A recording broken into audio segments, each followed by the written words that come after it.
Yo guys, what is going on? It's Lukey here, and welcome back to another Call of Duty Cold War video. I am so happy I no longer have to say welcome back to another Modern Warfare video. I can finally say Cold War. Cold War is now out, and I am so excited for it.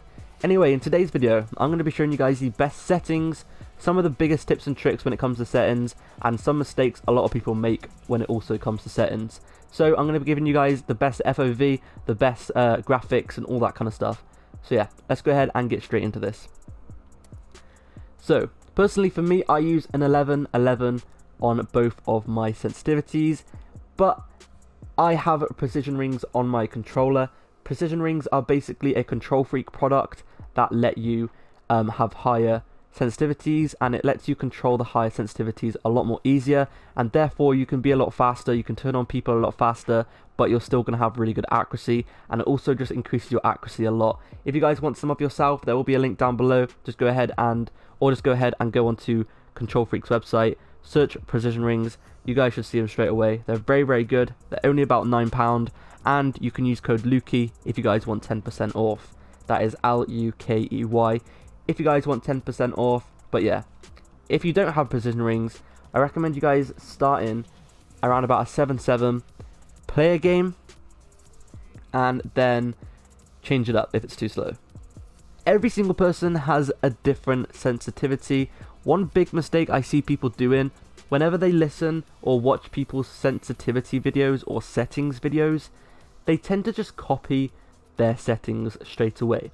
And the YouTubers sometimes fail to mention that every single person has their own different sensitivity. So for example, little Timmy over there, he could be using a 2-2. Maybe that's what he likes. Maybe people like to use a maximum sensitivity. It is completely up to you. But if you guys don't know your own personal sensitivity, I recommend you guys starting around about 8-8. Go ahead and play one game, and if 8-8 is too fast for you, go ahead and turn it down.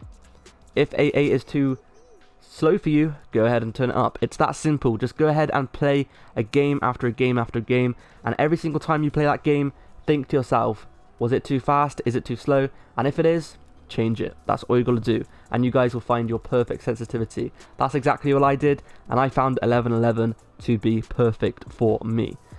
Now onto the ADS sensitivity, which is over here. The low zoom and the high zoom. For the low zoom, 0.90 is the best, and for the high zoom, just keep it as a 1.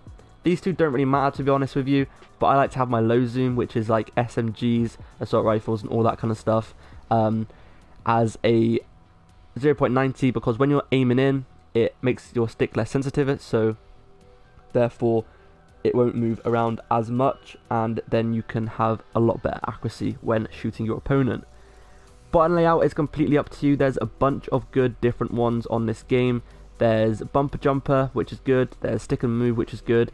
Honestly, everyone has their own. I can't really give you a recommendation because I play claw, so literally every single person has their own. But bumper jumper, stick and move are the best ones if you guys want to try them out. Stick and move is where you jump with your sticks. Bumper jumper is where you jump with your bumpers. Next up, we have this. Keep it on default. This, keep it on disabled, otherwise whenever you aim left, it's going to actually aim right, which is awful. Go ahead and turn controller vibration on whatever you want. It is completely up to you. I like to have it on because it lets me feel kind of more in the game. A slowdown and strafing aim assist, this must be enabled because it helps you aim assist.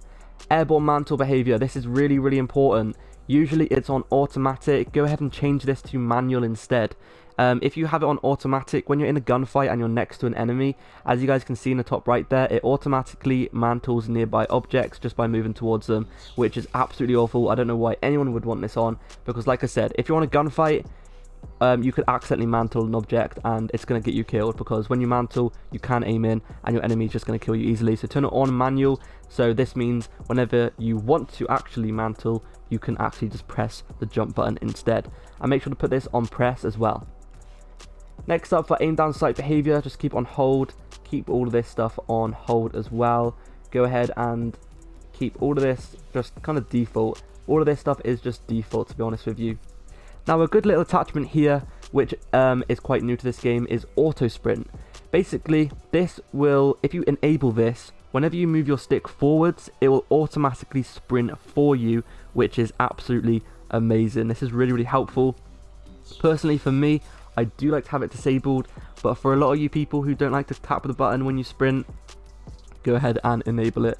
But personally for me, I do like to actually have it on disabled, just because of this next thing I'm going to talk about, which is sprint cancels reload. I have this enabled, and the reason for this is because, let's say for example you are in a gunfight and you are reloading and someone comes around the corner unexpectedly. You start reloading, you have no idea, you think it's safe, but then all of a sudden little Jimmy comes running around the corner and he starts shooting you.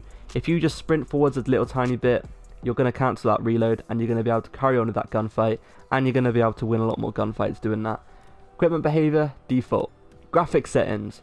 I like to have colorblind settings on this one here because it allows you to have a more vibrant game, but this one is completely up to you. Just test them out and you guys can see which one you like the most. But this one for me feels the best because it just looks nicer. Field of view, I recommend having it around about 105 to 120. I wouldn't exactly recommend you guys using 120 unless you're on PC, but for consoles I recommend you guys having it on around about 105 to around about 115. That is the best place I recommend.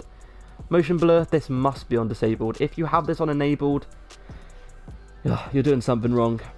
As you can see on the images there, if you have it on enabled, your screen is literally blurry whenever you move. Like, who wants that? Who wants their screen to be blurry? I don't even know why this setting even exists. When you do get the game, it automatically is enabled, so make sure to go ahead and turn it off. For your audio, keep all this the same, it doesn't really matter, but for your audio preset, go ahead and change this to high boost or super crunch. I don't know why, but I think this game's a little bit glitched, because sometimes when I check my audio presets, there's like 7 different options, but then other times there's only 3 different options, so I'm not quite sure what's happening there. It might be some kind of glitch, but sometimes there's super crunch, so if there is super crunch, go ahead and turn that on, because it will allow you to hear footsteps more often. But if there is no super crunch for you, and if it's glitched for you, go ahead and use high boost. And other than that, it's pretty much all standard. For your interface, there's a lot of options here where you can turn off your health bars, or you can turn off your enemies' health bars, you can turn off your enemies' player names, you can turn off the compass, you can turn off all sorts of different things, but I recommend just keeping it all disabled. I mean, just default, just keep it as it comes, and that is the best way to do it. Anyway, that's pretty much it for today's video, guys. So I really recommend you guys giving these settings a go. Make sure to go ahead and subscribe for more, and I'll see you guys in the next video. Peace.